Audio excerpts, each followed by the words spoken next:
जिस रिश्ते में कोई लिमिट नहीं है, एक दूसरे की इज्जत नहीं है, वो रिश्ता आज नहीं तो कल खत्म ही हो जाता है। गीता का 15वां उपदेश ये है, जो आपके मुंह पे अपनापन दिखाए, आपकी पीठ पीछे आपको नुकसान पहुंचाए, ऐसे लोगों से दूर ही रहना। चाणक्य ने कहा है कि ऐसे लोग उस घड़े की तरह होते हैं जिसके मुंह में तो अमृत लगा है, लेकिन जिसके भीतर जहर भरा हुआ होता है। आप जिसे अमृत समझकर पी जाते हैं, वास्तविकता में वो जहर ही होता है। तो ऐसे लोगों को जहर की तरह छोड़ देना चाहिए, जो अपनेपन का दिखावा करे और पीछे से हमेशा आपको नुकसान पहुंचाए। गीता का 16वां उपदेश यह है कि अपनी खुशी और अपना दुख हर किसी के आगे जाहिर नहीं करना चाहिए, क्योंकि लोग आपकी खुशी पर नजर लगा देते हैं और आपके दुख में आपकी हंसी उड़ाने लगते हैं। आपकी खुशी से कोई खुश नहीं होता, लोगों को जलन होती है। हर आंसू आंख में लाया ना करो, हर जख्म सबको दिखाया ना करो। यहां लोग हाथ में नमक लिए फिरते हैं, इसलिए अपना हर दर्द सबको दिखाया ना करो। लोग तो बैठे ही हैं दुखी इंसान को और दुखी करने, और जो खुश है उसको तकलीफ पहुंचाने के लिए।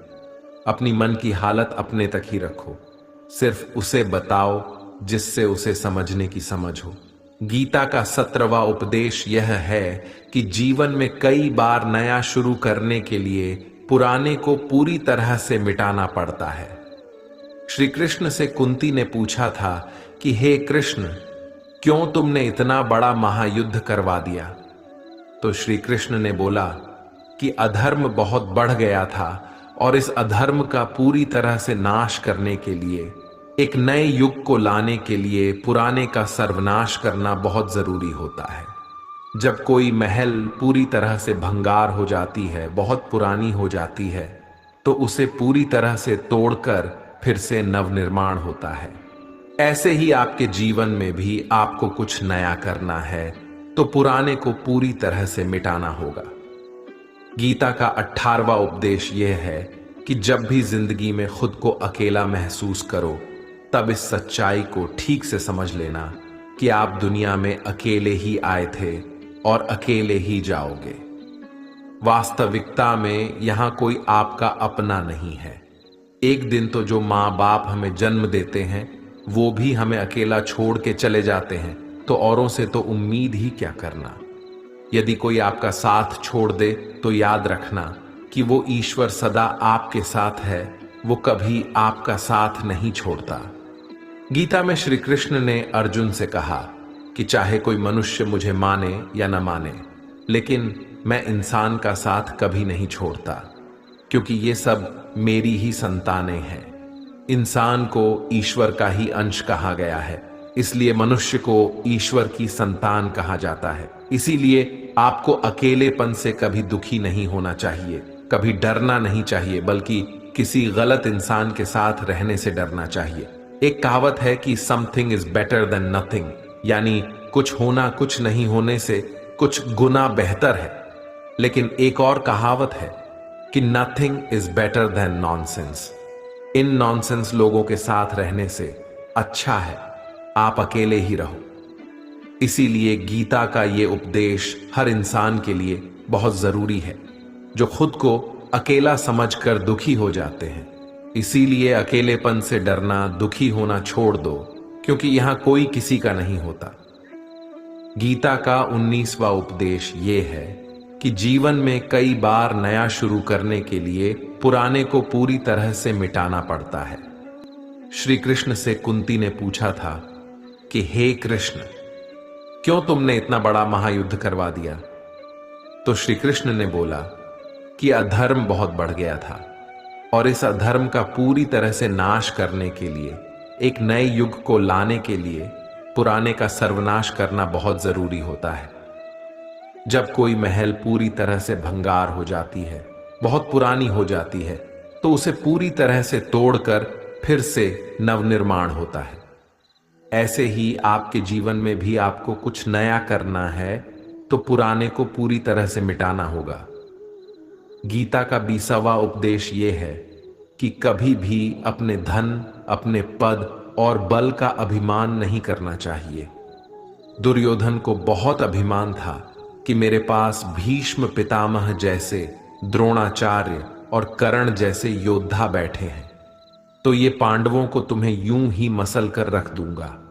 अपने धन का अभिमान था, अपने पद और शक्ति का अभिमान था, लेकिन वो अभिमान ही एक दिन उसके सर्वनाश का कारण बना।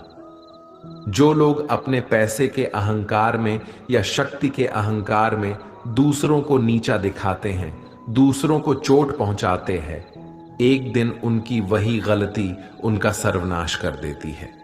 इसलिए जीवन में आप चाहे कितने भी सफल हो जाएं, कितने भी बड़े इंसान हो जाएं, लेकिन उसका अभिमान दूसरों को कभी मत दिखाना।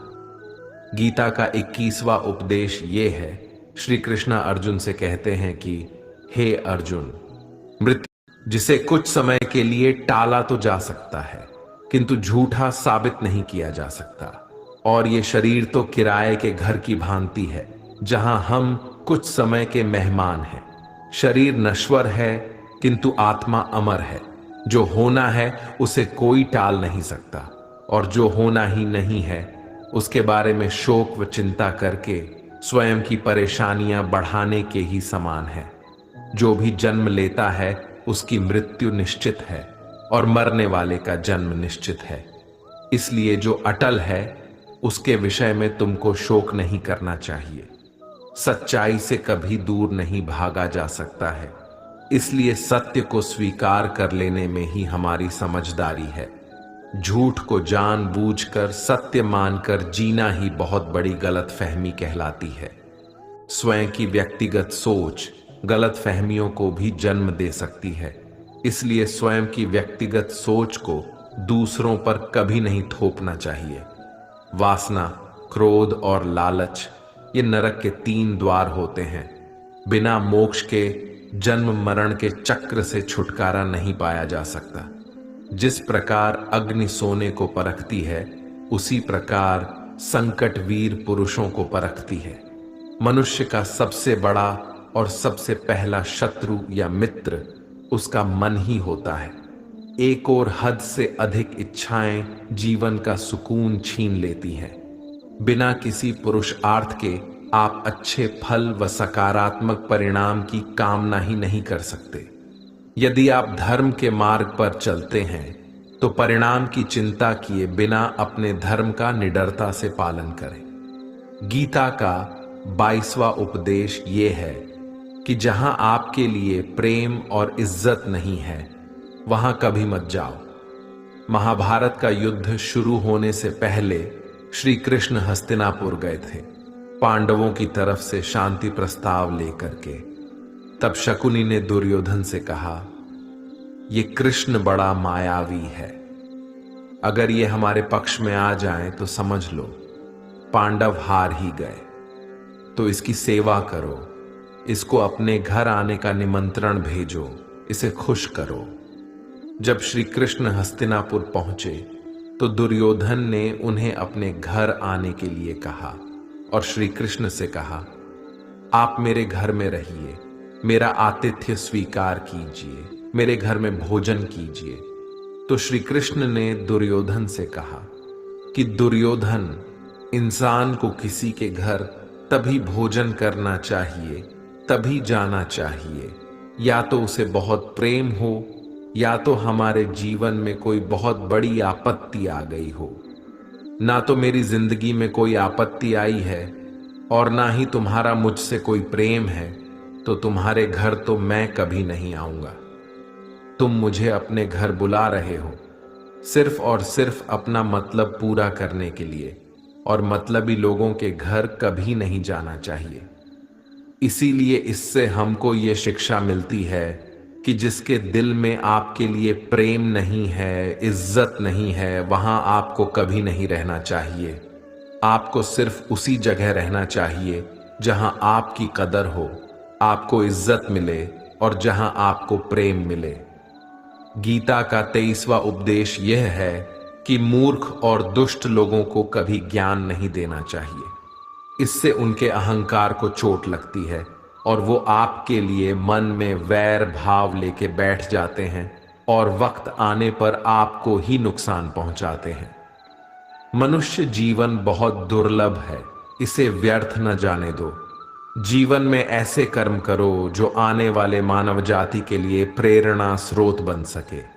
श्री कृष्ण अर्जुन से कहते हैं कि हे अर्जुन, जो जीवन के मूल्य को जानता हो वह मनुष्य अपने जीवन का मूल्य निर्धारित कर जीवन को एक बड़ा लक्ष्य प्रदान कर पाता है। स्वयं के लिए सर्वश्रेष्ठ बने। आपका मूल्य समझकर दुनिया एक दिन आपका सम्मान करेगी। जीवन न तो भविष्य में है न अतीत में, जीवन तो इसी क्षण में है। इसलिए वर्तमान को खुश होकर जियो। श्री कृष्ण अर्जुन से कहते हैं कि हे अर्जुन, तुम्हारे तथा मेरे अनेक जन्म हो चुके हैं। मुझे तो वो सब जन्म याद है, लेकिन तुम्हें नहीं। खुद को जीवन के योग्य बनाना ही सफलता और सुख का एकमात्र मार्ग है। ईश्वर आपके जीवन को सुधारने संवारने हेतु अनेक कर्म करने के मौके देता है, किंतु मनुष्य अपनी इंद्रियों के अधीन रहकर उन मौकों का सही लाभ नहीं उठा पाता है। अच्छे कर्म करने के मौके कभी न छोड़ें। कर्म करो, फल की लालसा छोड़कर कर्म करने वाला मनुष्य ही अपने जीवन को सफल बना पाता है। बुरे कर्मों के बाद जिंदगी भर कितने भी अच्छे कर्म कर लो, किंतु बुरे कर्मों का फल अवश्य ही मिलकर रहेगा। श्री कृष्ण अर्जुन से कहते हैं, हे अर्जुन, एक सच्चा योगी अपने कर्म फल की इच्छा किए बिना कर्म को धर्म समझकर पूरी निष्ठा से करता है।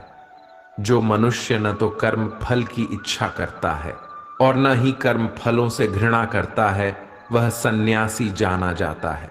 जीवन में किसी भी मुकाम को प्राप्त किया जा सकता है जब मनुष्य अपने मन पर नियंत्रण और खुद पर विश्वास रखकर आगे बढ़े तो।